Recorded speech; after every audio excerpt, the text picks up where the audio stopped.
خلفائے راشدین سے مراد صرف 4 ہیں، ابو بکر، حضرت عمر، حضرت عثمان، حضرت علی رضی اللہ تعالیٰ عنہم۔ خلفائے راشدین سے مراد یہ 4 ہیں۔ آج بعض لوگ دھوکہ دیتے ہیں کہ نہیں، خلفائے راشدین سے مراد 4 نہیں بلکہ 7 ہیں۔ 4 یہی، نمبر 5 عبداللہ بن زبیر، نمبر 6 حسن بن علی، اور نمبر 7 حضرت امیر معاویہ رضی اللہ تعالیٰ عنہم۔ اور دلیل کیا پیش کرتے ہیں؟ کہتے ہیں دیکھو حضرت عبداللہ بن زبیر نے اپنی خلافت کا اعلان کیا، خواہ تھوڑی دیر کے لیے ہو۔ حضرت حسن خلیفہ بنے 6 ماہ کے لیے، لیکن بنے تو ہے نا۔ اور حسن رضی اللہ تعالیٰ عنہ نے جب بیعت کر لی، امیر معاویہ رضی اللہ تعالیٰ عنہ بلا اختلاف خلیفہ بن گئے۔ تو ان لوگوں کی دلیل یہ ہے کہ صحابہ میں خلفاء 4 نہیں بلکہ 7 ہیں۔ حضرت ابو بکر، حضرت عمر، حضرت عثمان، حضرت علی، حضرت عبداللہ بن زبیر، حضرت حسن، حضرت امیر معاویہ رضی اللہ عنہم، خلفاء 7 ہیں۔ اور قرآن کریم نے فرمایا اولئک هم الراشدون، سارے صحابہ راشد ہیں۔ سارے ہی بعض راشد ہیں؟ تو خلفاء 7 ہیں اور راشد سارے ہیں۔ اس سے پتہ چلا جو خلیفہ ہوگا وہ راشد بھی ہوگا۔ اس لیے 4 کو خلفاء راشدین کہنا یہ بددیانتی ہے، بلکہ خلفاء راشدین 4 نہیں 7 ہیں۔ اب جب یہ دلیل سامنے آتی ہے، ہمارے ہی بچے ہوتے ہیں اور ہمارے ہی اکابر کو چھوڑ دیتے ہیں۔ سارے اکابر فرماتے ہیں خلفاء راشدین سے مراد 4 ہیں۔ ایک بندے نے دلیل پیش کی ہے تو لوگوں نے اس کی بات مان کے اکابر کو چھوڑ دیا۔ کیوں؟ بات دلیل سے کرنی چاہیے۔ ہم اکابر پرست تو نہیں ہیں نا، ہم اکابر پرست تو نہیں ہیں، بات تو دلیل سے ہونی چاہیے۔ میں نے کہا بالکل دلیل سے ہونی چاہیے، لیکن اکابر سے دلیل پوچھ تو لیتے نا۔ اکابر کے خلاف جس نے مسئلہ پیش کیا اس کی دلیل تو نے پڑھی ہے، اور اکابر کی دلیل پڑھی نہیں ہے، اور اس نے جو دلیل پیش کی ہے اس کا جواب اکابر سے لے لیتا تو تجھے کبھی بھی اشکال پیدا نہ آتا کہ اکابر کا یہ مسئلہ قرآن یا حدیث مبارک کے خلاف ہے۔ اور آپ کو حیرانگی ہوگی، ابھی ایک پروفیسر صاحب زندہ ہیں، انہوں نے یہ نظریہ پیش کیا اور اتنے یقین فرمائے کہ بھونڈی قسم کی دلیلیں دی کہ بندے کو سن کر بھی شرم آتی ہے۔ یہ میں نے براہ راست ان کی سی ڈی منگا کے ایک دلیلیں سنی کہ ان کے دلائل ہے کیا، یہ کس بنیاد پہ کہتے ہیں کہ خلفاء راشدین 4 نہیں بلکہ 7 ہیں۔ ایک وہ دلیل دینے لگے، کہنے لگے تم کہتے ہو امیر معاویہ خلیفہ راشد نہیں، میں تو کہتا ہوں مولانا زید الراشدی بھی خلیفہ راشد ہے۔ اچھا دلیل کیا؟ انہوں نے دلیل یہ دی، کہتے ہیں کہ مولانا زید الراشد صاحب نے روزنامہ اسلام پہ کالم لکھا، میری مسجد شیراں والا باغ ہے اور اس کے آگے شیراں والا باغ ہے، اور شیراں والا باغ میں بعض لوگ ایسے ہیں جو پہلوانی سکھاتے ہیں، اور جو پہلوانی سکھائے ہمارے گجرانوالہ کی زبان میں اس کو خلیفہ کہتے ہیں۔ کہتے ہیں دیکھو پہلوانی سکھائے وہ خلیفہ۔ تو مولانا زید الراشد صاحب کہتے ہیں اب میں لڑ تو نہیں سکتا، اب میں لڑائی سکھاتا ہوں، یعنی میں بوڑھا ہوں، دلائل کی جنگ لڑتا نہیں، دلائل سکھاتا ہوں۔ تو خلیفہ ہوئے اور خود کو راشدی بھی کہتے ہیں، لہذا راشد بھی ہوئے۔ آپ کہتے ہیں امیر معاویہ خلیفہ راشد نہیں، میں کہتا ہوں یہ بھی مولانا زید الراشدی بھی خلیفہ راشد ہیں۔ یہ دلیل دی جا رہی ہے اکابر کے مسلک کو توڑنے کے لیے، انسان کو سن کر بھی کتنی شرم آتی ہے۔ اور ہمارے لوگ بہت سادے ہیں، آپ میں سے بعض ساتھی اس جماعت کو تو محسوس نہ فرمائیں، میری بات کو دلیل سے سمجھا کریں۔ ہمارے المیہ کیا ہے، اگر میں تحفظ ختم نبوت پہ کام کرتا ہوں تو کوئی بندہ جیسا کیسا بھی ہو وہ ختم نبوت پہ 2 جملے بول دے، میں سر پہ اٹھا لوں گا بھی اس نے میرے مشن میں میری تائید کی ہے۔ میں دفاع صحابہ کا کام کرتا ہوں رضی اللہ عنہم، کوئی بندہ 2 جملے دفاع صحابہ پہ بول دے، میں سر پہ اٹھا لوں گا کہ اس نے میری تائید کی ہے۔ اچھا میں کام کرتا ہوں حنفیت پہ، کوئی بندہ 2 جملے امام صاحب کی شان میں بول دے، میں سر پہ اٹھا لوں گا اس نے میری تائید کی ہے۔ میں کام کرتا ہوں دعوت تبلیغ والا، کوئی بندہ 2 جملے میرے حق میں بول دے، میں سر پہ اٹھا لوں گا اس نے میرے کام کی تائید کی ہے۔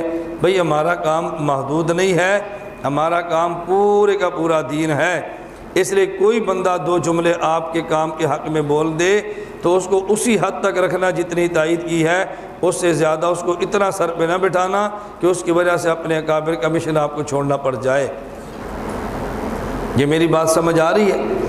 اس پر میں ایک واقعات تو میرے پاس اللہ کا شکر ہے بہت ہے، لیکن میں سمجھانے کے لیے ایک واقعہ پیش کرتا ہوں۔ مولانا حق نواز رحمۃ اللہ علیہ نے ایک بیان فرمایا تھا اکاڑا میں، مولانا اکاڑا میں بیان فرما رہے تھے۔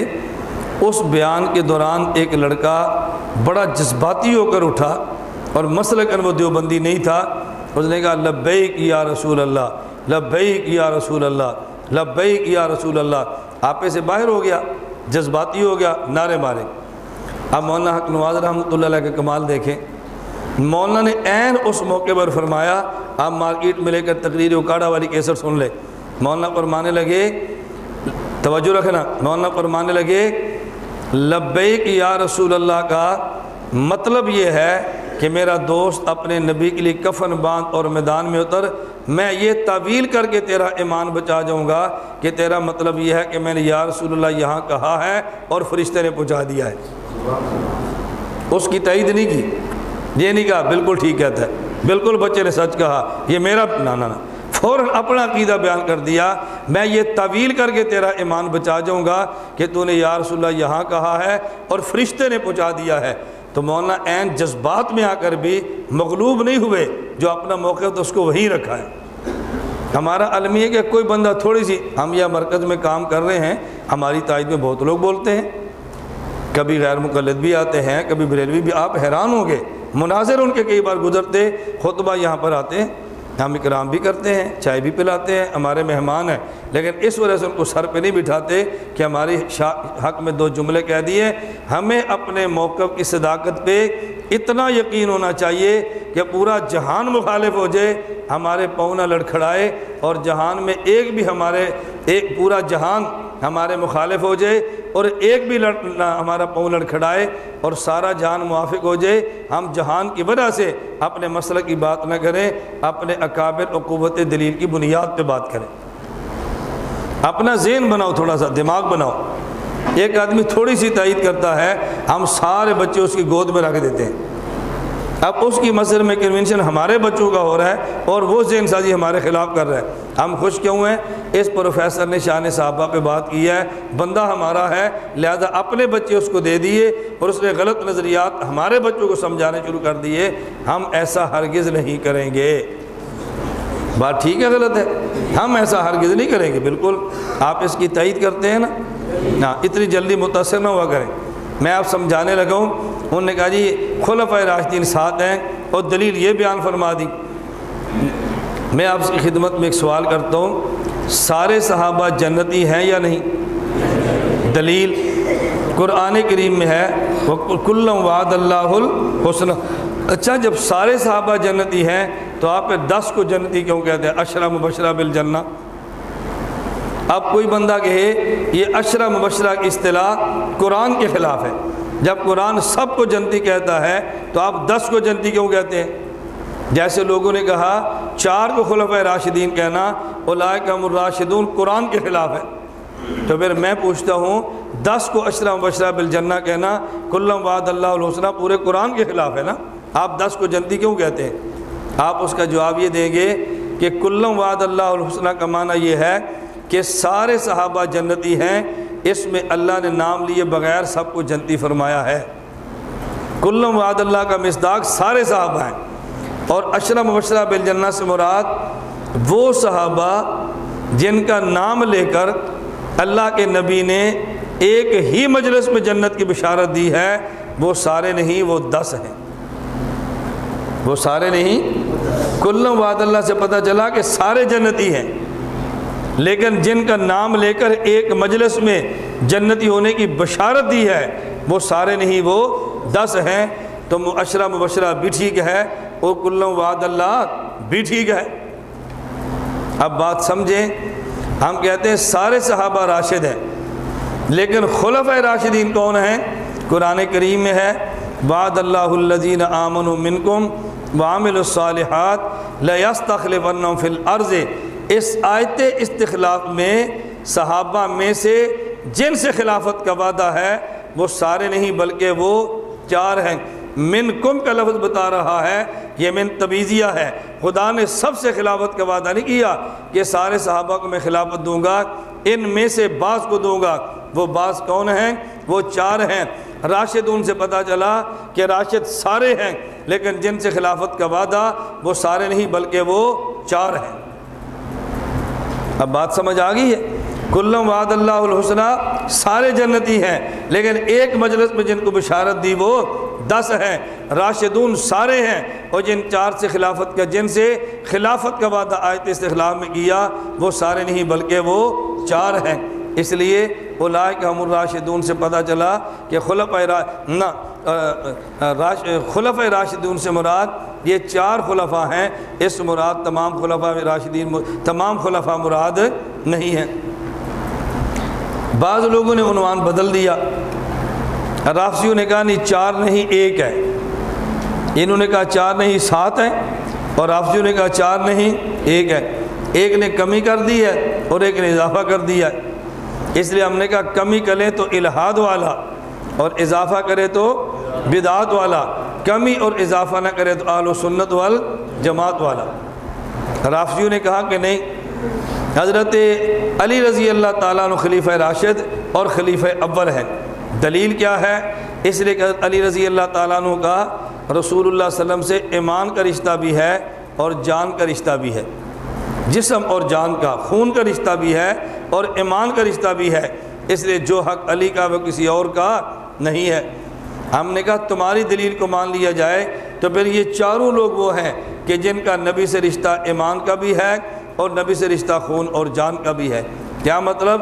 اللہ کے نبی نے ان میں سے 2 سے بیٹیاں لی ہیں اور 2 کو بیٹیاں دی ہیں، ان میں سے ابو بکر عمر سے بیٹیاں لی ہیں اور عثمان اور علی رضی اللہ عنہم کو بیٹیاں دی ہیں، تو جن سے بیٹی لیں وہ سسر بنتا ہے اور جن کو بیٹی دیں وہ داماد بنتا ہے۔ سسر کی حیثیت باپ کی ہے، داماد کی حیثیت بیٹے کی ہے، باپ پہلے ہوتا ہے اور بیٹا بعد میں ہوتا ہے۔ پتہ چلا ابو بکر عمر کا نمبر پہلے ہے، عثمان علی کا نمبر بعد میں ہے۔ پھر ابو بکر عمر یہ دونوں سسر تھے، لیکن ان میں صدیق بڑے ہیں اور عمر چھوٹے ہیں، لہذا صدیق کا نمبر 1 ہے، عمر کا نمبر 2 ہے، اور 2 داماد بنتے تھے، ان میں عثمان بڑے ہیں، علی چھوٹے ہیں، عثمان دورے ہیں، علی اکارے ہیں، لہذا عثمان کا نمبر 3 ہے، علی کا نمبر 4 ہے۔ تو ترتیب یہ بتا رہی ہے، تمہاری دلیل لے لیں پھر بھی یہ ترتیب ہے، اور ہماری دلیل لے لیں پھر بھی یہی ترتیب ہے۔ تو رسول اللہ صلی اللہ علیہ وسلم نے فرمایا اگر میرے جانے کے بعد میرے دین میں اختلاف دیکھو فعلیکم بسنتی وسنت الخلفاء الراشدین المہدیین، تو پھر اختلافات تم نے میری سنت سے دور کرنے ہیں، اور اگر میری سنت سے اختلاف دور نہ ہو تو پھر خلیفہ راشد کی سنت سے اختلافات کو دور کرنا ہے۔ یہاں ایک بات اور سمجھ لیں، رسول اللہ صلی اللہ علیہ وسلم نے فعلیکم بسنتی فرمایا، فعلیکم بحدیثی نہیں فرمایا۔ معلوم ہوتا ہے اختلافات کا حل حدیث سے نہیں ہوگا بلکہ اختلافات کا حل سنت سے ہوگا۔